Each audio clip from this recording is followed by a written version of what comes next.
Hey guys, welcome back to this video cast. My name is Joseph Clough. I'm here to help you and support you in the best way that I can. Now, on my Facebook and Twitter, I put out a question about answering some questions, giving you some advice on certain subjects. Got loads of them, so I'm going to try and go through them throughout the next few weeks. But one of the questions, or one of the subjects was how you can deal with people who are trying to wind you up, trying to disrupt you, trying to make you feel bad, make you stressed. In other words, they're not being very nice right now, okay? But you know what they're trying to do, but you can't help yourself getting stressed, overwhelmed, even angry, or doing behaviors matching their level. Now, we know that that's not what you want to do.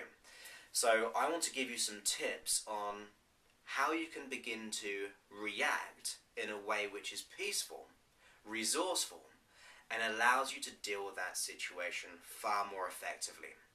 So, one thing we need to understand, which is actually a great way of making and reacting differently, is to see the intention behind what they're doing. Now, my own personal belief is, people can have bad behaviors. They can do bad things. And I also believe their intention behind what they're trying to do can be positive. It's just because they're working at a different level though. So if they're trying to, say, bully you, it's usually because they feel inferior, or they feel as if they're losing control. They feel as if they need to make someone else feel bad to cause them to feel good about themselves. So although the behavior is absolutely rubbish, the intent behind their behavior, I personally believe, you don't have to agree with this, I personally believe is actually trying to do something positive. It's just not giving them the results, and it's definitely not giving you the results. Because we need to be able to understand that simply if we see through behind their behavior. The behavior they're doing has less of an impact over us. So if someone comes out to me and they're trying to, say, bully me, or kind of, let's think about it, trying to demean who I am, or trying to put me down, if I see through their whole energy, or behind their behavior, and realize where they're coming from, trying to understand what's the thought process behind that behavior, the energy of their behavior diminishes. You react differently because you understand what they're trying to do. Now, on some cases, when that happens, you can personally laugh at that situation. Not at them, because that's mean. I don't think that it's about belittling them or anything like that, but you can begin to feel comfort and humour behind what they're trying to do. Because if they don't want to change, they don't want to change. But you can refuse to allow them to have an effect on you. It's your choice of how you act and react at the end of the day.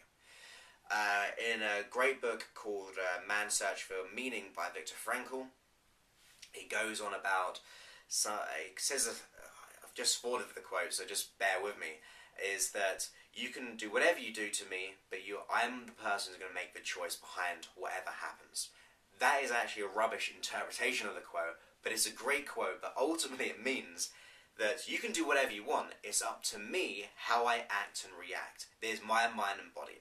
And now this guy, Viktor Frankl, was in the concentration camp, so he went through a lot of physical and emotional and mental restraint, abuse, and so on.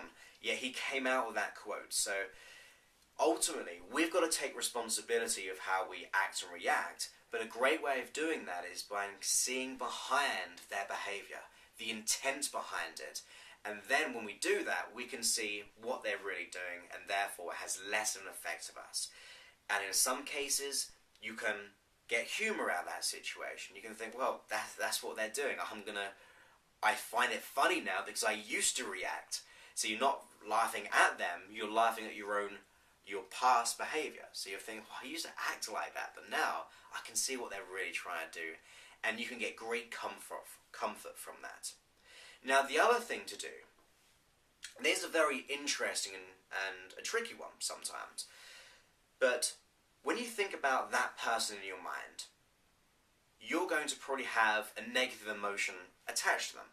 So when you think of that person, maybe in the work, or an ex-partner, or a so-called friend trying to put you down, you're going to probably feel negative in some way to that person, whether it be fear, whether it be stress, whether it be anxiety or worry, but you're going to have a certain an emotional attachment to that person, because that's how you know you're reacting to them.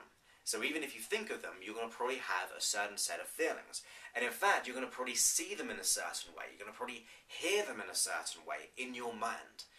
And as you consider that in your mind, what I ask you to do is be aware of where that image of them is located in your mind. So it could be quite far out, it could be over here, it could be over here, it could be right close up. And as you consider that, notice if that image of them, or their behaviour, is colour black and white. And as you notice that, notice the size of it, notice the if it's big or small. And as you consider that, I want you to then consider where you feel those feelings. So is it in your body somewhere? Is it in your head? Is it everywhere? And just consider how you know you react to that person in that negative way. How you feel bad. And as you do that, notice if there's any sounds as well. Sometimes it could be their voice. Sometimes it could be your own internal voice getting stressed about it. And as you do that, what I'd like to do is, as you consider the visual, the auditory, which is the sound, and also the kinesthetic, are feelings attached to them, I want you to take that visual and make it smaller and smaller and send it really, really far behind you, getting smaller and smaller and smaller. You can do it in front of you as well if you wish, if it's easier. But whatever you do, take that visual representation of them and make it smaller and smaller and smaller, so they're about this big in your mind. And then as you do that, just take down the intensity of the colour. So you're just taking the energy away from that image, that visual representation.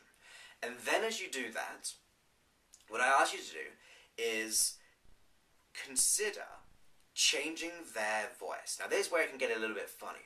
I want you to put a humorous voice to them. So it could be like they're on helium, or it could be they've got a Mickey Mouse voice, or it could be that they're like Donald Duck voice.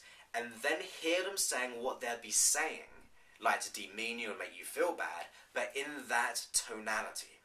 So that's what makes it really interesting. We're really shrinking them very, very small and putting the new tonality to their words that they may be saying. And then as you do that, notice how it makes you feel. Notice that you can feel more lighter about it. Even see the humour. The more funny you make the voice, the more you're going to be able to develop a new connection in a humorous way. So you're no longer being affected by that person. So as you do that, then I want you to notice how the feeling changes. And notice the type of feeling that you would like to have. For some it could be humour. For some it could be just being completely blank. For some it could be just being very resourceful. It could be a mixture of all of these, like it could be power, strength, contentment, peace, whatever it is for you. And what I'd like to do is allow that feeling that you'd like to have to be in your body and then just slowly grow. You can do that by putting a colour to it and just intensifying that energy, making that colour of that feeling bigger and bolder so it's going around your whole body. And just allow it to move. It might move in a certain direction, but allow it to move around your body. So you begin to feel resourceful. So you're feeling resourceful, seeing that person in your mind, very small, in that new tonality, that humorous tonality. And then you keep doing that. And as you can keep spinning the wonderful feeling, seeing that person very small and that internal, or their voice being in a humorous way, your brain, your unconscious mind, is developing the new connection there. So the more you're doing it, the more your brain and your mind and body sees that behaviour in that way. So a little bit humorous, more resourceful, more peaceful, more powerful, and less intense. And the more you do that, it becomes a natural habit. So that's a great way of seeing through their behaviour. Because sometimes we've got to work with people. Sometimes we've got to be around certain people. But this way, you choose how you react. So you're looking at the intention behind what they're doing, which really diffuses what they're doing, or the absolute negative, so it gets more clarity there. And also we're changing the internal relationship of how we react to that person in the physical world around us by changing the inner associations to that person to one of maybe humor, maybe peace, maybe happiness, or maybe, just maybe, even love. Having love for them. So despite their behavior, we project love out to them. That is a wonderful way of being really whole and content with the process, because it's not nice to dislike people or hate someone or to get stressed at them, because that damages you. But if you see through their behavior and you change them in a way which makes it less intense, and you also have that maybe a little bit of humor but also love for them, you're getting that ecology within your body. You're getting wholeness and inner alignment to be really resourceful. So that's a great way of changing. Another way is doing this. So I'm giving you a few tips right here. When you get that old picture back, if it ever pops up, you can either keep making it smaller and have the feeling there, but also, if you imagine that image in their mind, suddenly, on top of that, seeing the you that you'd like to be, or how you'd like to react. So you see that person in your mind just about to do it, and suddenly, bang, in your mind, you see how you'd like to act and react. So you're seeing yourself in the picture, and them in the picture, but you're seeing yourself act and react in a way which you would like to, in a very healthy way. So I'm going to go through that process again. As soon as you think of that person, you can do this as an exercise right now. You don't have to do it at the moment. I always think it's about pre-teaching your mind. So in your mind, see that person, and as you see that person, how you know when it's time to feel bad or feel scared or whatever they produce in you. When you see that in your mind when they're just about to do it, bang, right in front of it, see yourself acting and reacting in a way that you would like to. And then see it again, and then bang, see how you'd like to act and react. And you keep doing that, so one after the other. And you could do that, say, 20 times in the next 2 or 3 minutes. But what we're doing here is we're creating a new way of how your brain works. So rather, seeing that picture and then feeling bad, we're now seeing that picture, and when bang, we're seeing how we'd like to act and react, giving direction to your mind and body of how you're going to be in the future. But as well as that, developing new connections so it happens automatically. So when you see that person in the future, you will begin to automatically act and react the way you'd like to. So there's 3 processes there. Once again, the first one, seeing the intention behind their behavior and learning from it yourself. So you get that clarity, you take away the energy. The other one is changing your internal representation, make them smaller and smaller and darker, send them further away, changing their voice, as well as the feelings inside you to get that new neurological connection and association to them. And there's also developing new behaviors and habits by, as soon as you think of them in your mind, bang, see how you'd like to act and react. That creates the new behavior. So we work on many different levels there, but ultimately, this can take 10 minutes to do. All those processes, just 10 minutes. And you do that a few times, you're going to be able to see amazing changes of how you act and react. How you can remain grounded, resourceful, powerful, confident, even happiness and love for that person, despite what they're doing. Now naturally, this kind of process is if you have to deal with them. Sometimes it's better to just completely cut loose and not be in that situation. But that's not always the case. And also, we shouldn't have to change our situation all the time for the sake of one person or a few people. So that is a great way of how you can react differently. So I hope you enjoyed that. I'll be doing many more videos just going through the list of all the subjects, but for more information about me, go ahead and visit my website, josephclough.com, as well as Facebook, which is facebook.com/josephfanpage, and twitter.com/josephclough. Give lots of free giveaways, competitions, lots of my thoughts, images, which I kind of design and create, all there to inspire you, all for free, because I'm here to assist you, support you, and just remember, you're worthy, good enough, you're loved, and you're capable to achieve all your desires. That's my belief system, and I really believe in you. So many thanks, and goodbye.